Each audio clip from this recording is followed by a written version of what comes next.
Hi, I'm Kimberly Jolly from the Fat Quarter Shop, and today Carrie Nelson from Moda Fabrics is going to show us how to do wide, chunky binding. So tell me where we start. You're going to start by cutting your fabric. The best way to do it is you want to cut it, you want your piece of fabric to be such that you can get as many long strips as you can. For efficient fabric, you're going to have some that are short, but you want as many long strips, and these are cut on the bias.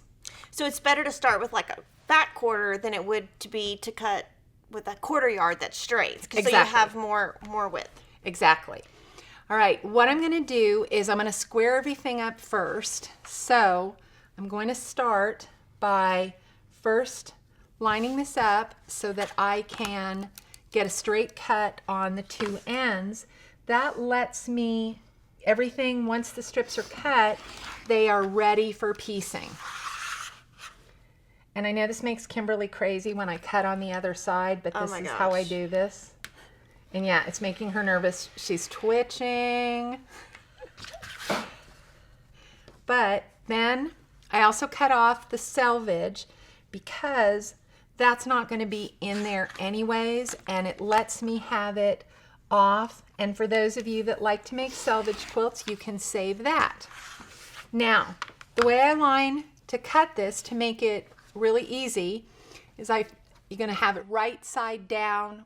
You're going to fold this so that you get a nice 45-degree angle cut, and then you're going to fold this down right like that. You can line everything up, and then you're going to be able to, okay, this is going to make her really nervous.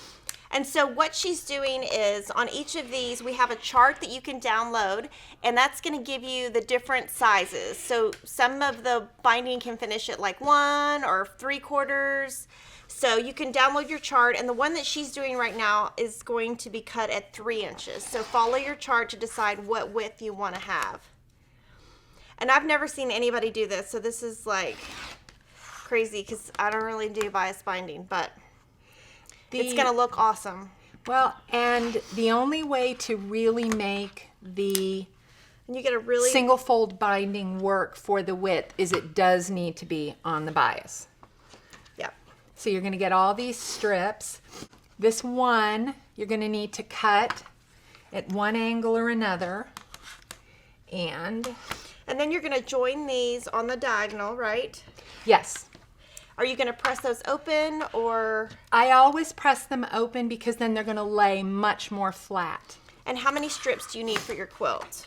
I always make extra. You're going to add the 4 sides, and I always add at least 10 inches. I'd rather have extra binding left over than come up 2 or 3 inches short when I'm trying to do my join. For a small piece like the ones we're going to be working on, the strips you can cut from a fat quarter are going to be plenty. So you take the perimeter of the quilt plus how many inches? Plus a minimum of 12. Okay. And I would even err higher than that because when you're doing the miter on this, it's going to eat up a little bit more fabric than you're used to. So if you're used to adding 12 inches, you might want to add 18 to 20. If you're like adding 20, add 30. So Carrie, I see you've put your strips on this nice vintage spool. So tell me kind of what we do next. Okay, the first thing you're going to do is you're going to square up your quilted piece. And by that meaning you're going to trim the 4 edges that are going to be your outside edge. And you trim right on the edge of the quilt top. Trim right on the edge of the quilt top. In some cases I will use my seam for a border as a guideline and measure it to make sure it's as square as it can be. The next thing you're going to do is you're going to take your binding. Well, you've also put some stitches on the edge, so let's talk about that.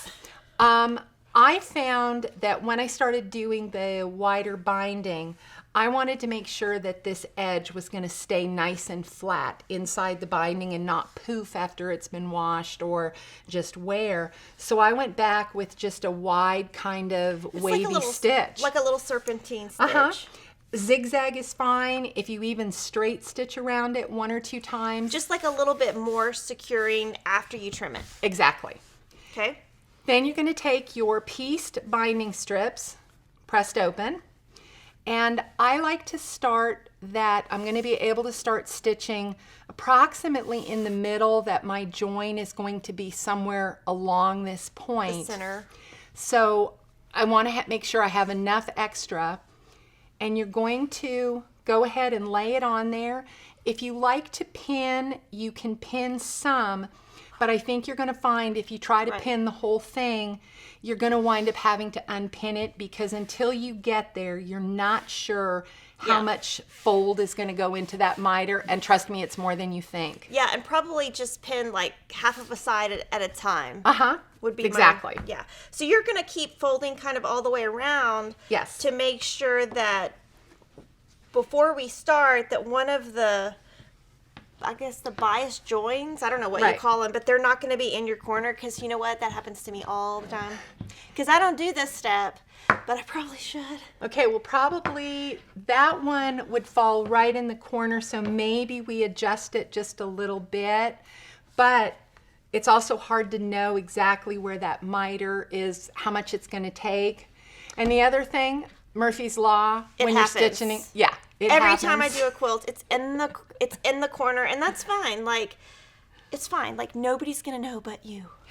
The other thing that's nice is with this being just a single layer of fabric, it's not quite as bad as with a double fold binding where you've got more layers. Yeah, and it's definitely on the bias, so it's going to move around a lot. So tell me what we're going to do when we go to the sewing machine. The first thing we're going to do is we're going to mark our seam allowance, because even if your machine has a 3/4 inch or 7/8 or 1 inch, you're going to need to be able to mark the spot in front. So we're going to use a little ruler, and we're going to mark our seam allowance. Okay, let's go do that. The first thing you need to do is put some markings on your machine. While you have markings on the side, you don't have them in front, and for this to be able to stop stitching at the right point, you're going to need to be able to do that. I recommend using washi tape, and you're going to need a square ruler. A small one is better, 6 inches, 4 inches, one of those sizes. And very carefully, you're going to lower your needle so that it falls right on the point where you need it to be. This one is going to be 3/4 inch wide seam allowance. You're going to take a piece of tape, and you're going to put it on this side just to kind of reinforce your marking. Use the edge of your ruler to keep it straight, and you can also use your seam allowance markings on the machine to help you keep it straight. This is the one that's more important, and you can use a little bit longer piece of tape for that. You're going to raise this, move the ruler out, and now you've got a 3/4 inch marking on the side and in the front. All right, we're going to start stitching. The first thing you need to know is I always use Aurifil 50 weight thread. I always use a neutral color, but for today we're going to use a real pretty shade of red so that you can see the stitching. The other tool that I would keep handy is something like the Purple Fang or a stiletto. Even a long seam ripper will work, but you need something that's going to give you a flat edge to help with the miter. It's not required, but it's what I use. It's what I've done for many, many years. When you start stitching, you're going to start at least 4 to 5 inches from the end. I would actually start a little more. It's probably just a shade more. You're going to start stitching, and as you start getting near the edge, and you're going to pretend that I'm not stitching over these pins, as you start getting near the end, you're going to flip this up as you're seeing, kind of just to get a sense of when you're getting close to the point. I probably did 1 stitch too far, so I'm going to back this up just a 1 stitch, back down, needle, and I'm right in the corner, right where I need to be. This means that that needle, that point, my stitching line, is 3/4 inch from either side.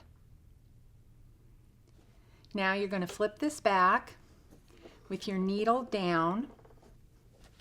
You're going to turn the piece I like to stitch back, and see you're right there still with your 3/4 inch seam allowance.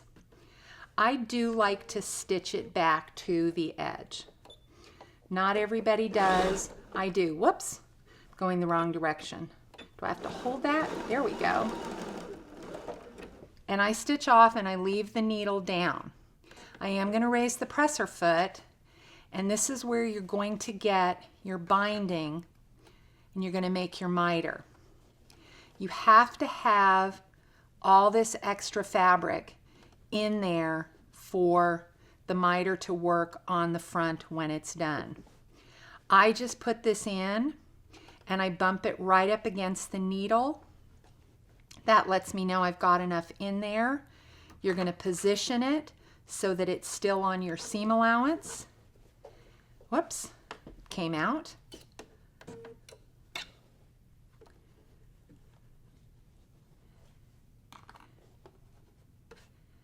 Down. Now you're going to stitch. And at this point, if you want to stop and pin, you can. I confess I don't pin a whole lot on this. Because this is a bias binding, you don't want to pull it a lot, but you can give it a little bit of pressure, a little tiny bit of a tug. And you're going to keep stitching. You are going to want to have trimmed your little corners before you start stitching. You can do it after, but I like doing it before because then there's no chance of them getting in the way. And you're going to do the same thing going into the next corner. As you start getting close, you're going to flip that edge up just a little bit, get right to that point, raise your needle, turn this, needle down, stitch back, presser foot up, and see, still right there. I'm actually moving it with my hands, unfortunately, but you're still right where your 3/4 inch seam allowance is. Going to do the same thing. Fold your fabric for your miter. Put this down. Try not to step on the edge of the binding. And continue stitching. I'm just going to take that out. And there you go. Clip your thread. And you've got 4 sides stitched. And now we're going to do our join. Because we wound up with a seam right here, I'm actually going to make sure, and this is not going to cover it long enough to include my seam allowance. So I'm going to do a line here, and I'll actually trim it, and that's going to be the end I'm going to mark. I still have more than enough to do it that way. I'm going to use a 45-degree line on a ruler, and just with like a friction pen, I am going to mark it and hope that it actually shows. There we go. I'll put this over here and very carefully pretend that I don't have this right next to the quilt. I'm going to very carefully cut that. All right, this is the part that I'm going to mark. I like to overlap these like that. I'm going to make just a couple little marks right on the end of where it falls. Just right there. That gets flipped back, and then I'm going to add a 1/2 inch seam allowance.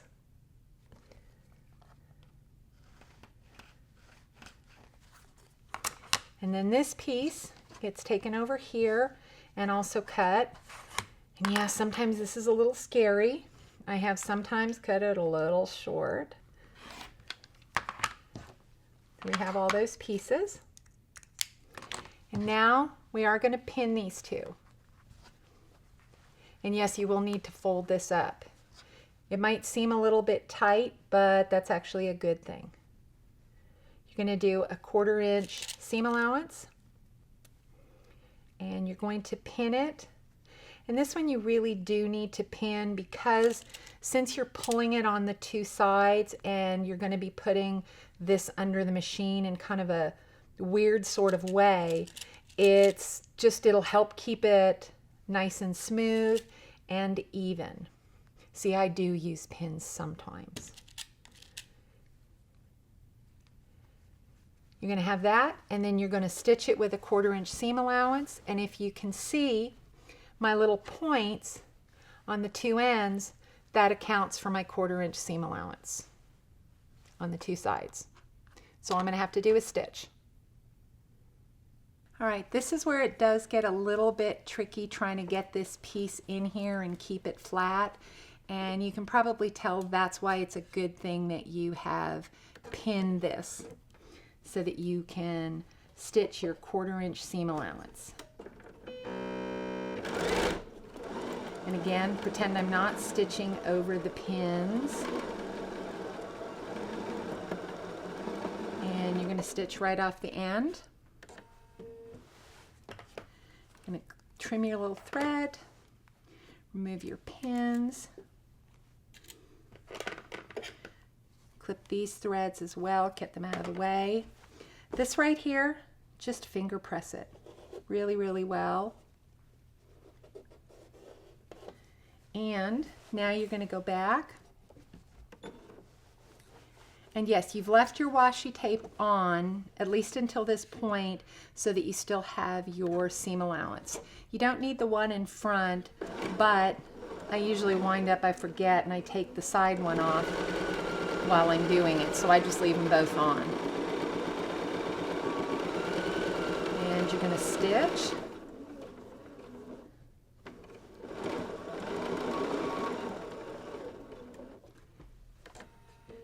Because it's just finger press, that happens.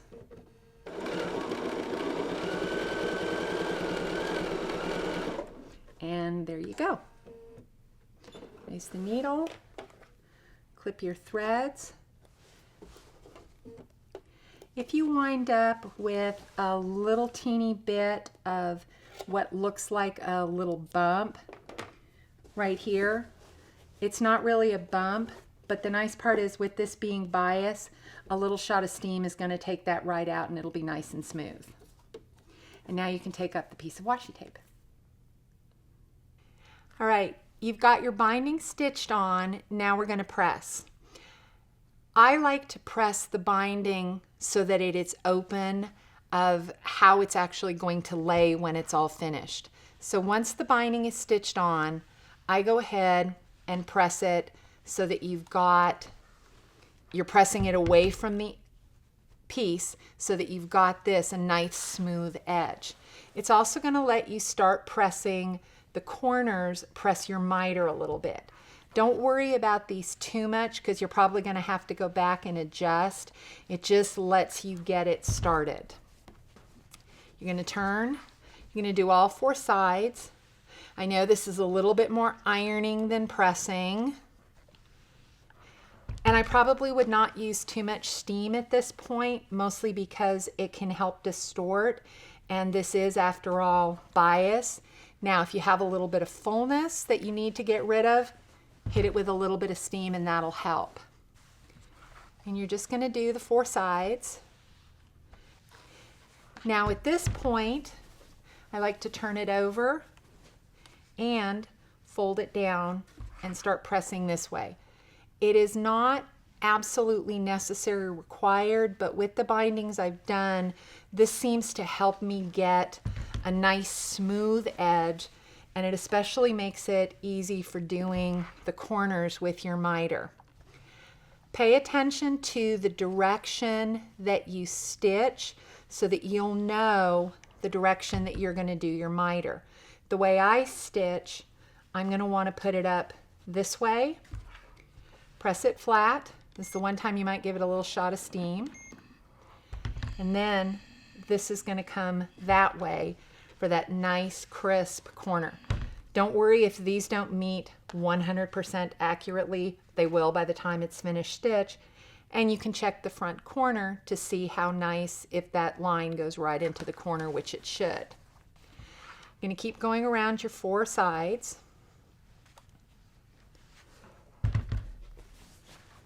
Now, the next thing you're going to do is I pin one side at a time.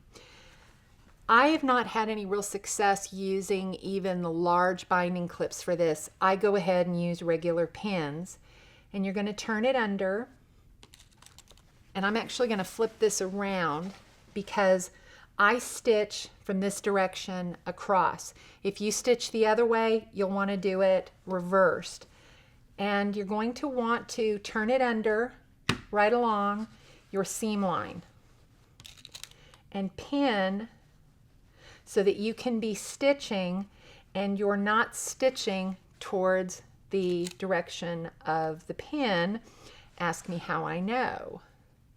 Especially if you use really sharp pins, set your pins that the point is facing in the direction that you're going to be stitching. I will pin a whole side and maybe just a little bit past the miter, but probably not, mostly because I want to have everything available to me and I want it to be loose as I'm stitching into the miter. As you go in, I'm going to pin this down and you're going to pin it all the way to the very edge. I'm going to put one more pin right here. You want to pin it so that you're going to be able to go right up there. You'll see this is going to start to turn, and that's okay. You don't have to worry about it too much for now because you're going to stitch all this way down, and you are actually going to stitch all the way down to here and then maybe do just like a running stitch back to your point. Normally for a piece this size, I would probably start stitching in the middle, but because you don't want to watch me stitch all day, I'm going to start in the corner so you can see what I do on the end. I do almost all of my binding stitching with just a neutral thread. It's just what I've always done. I also use size 9 straw needles. The only reason I use straws is it's the easiest for my hands to handle. Use the needle that you are comfortable using for binding. And move these out of the way. I always bury my knot in the middle layers, just somewhere there, and I get the needle to come up right near my seam line. I don't know why I do it that way. That's just how I've always done it. I take 1 or 2 little anchoring stitches. The other thing you should know, yes, I like a very long thread. Yes, it sometimes means I get knots, but when it's short, it just makes me nuts. All right, I just use a simple stitch where all you're going to do is put it under the thread or under the backing right near the stitching line. I keep my finger right under there. If I feel the needle come through, it means I've gone a little bit too far and I need to keep it a little more shallow. My stitches are usually about 1/4 of an inch long, sometimes a little smaller than that. I don't know why they're that size. For whatever reason, that's just the rhythm that seemed to work for me. Stitch it in the way that you're the most comfortable. Now, this is where you're going to keep this end tucked under, and you're going to stitch all the way to the corner. The reason I do that is it just helps it keep it smooth, and for me it makes turning the miter, whoops, stabbed my finger there, a little bit easier. I do a couple little tack stitches just to kind of keep that secure right at the end, and then I'm going to flip this around, and all I'm going to do is run just kind of like a running stitch back to my seam line. As long as it doesn't show on the front, that's fine. I just want my thread back in the corner. Let me position this. Now, you're going to want to finger press this under just a little bit, and then you're going to flip that down so that it comes right to the seam line. And you might need to adjust the fold just a little bit. And where's my stitching line? There we go. You're going to use your needle just to pull it into place. And at this point, it is helpful to add a pin or two just to keep it in place while you stitch. You are going to stitch down this miter front and back with the same stitch that you've used for your binding. Yes, that pin is going to get a little bit in the way, but in the end, you'll be happy you left it in there just because it makes the stitching process a little bit easier. And yes, on both wide and regular narrow bindings done with a double fold, I do stitch down the miter front and back. It's something learned many, many years ago, and creature of habit. Just got used to doing it. But especially on the wider binding, it just gives it a nice finish. And with tiny little stitches, it won't show.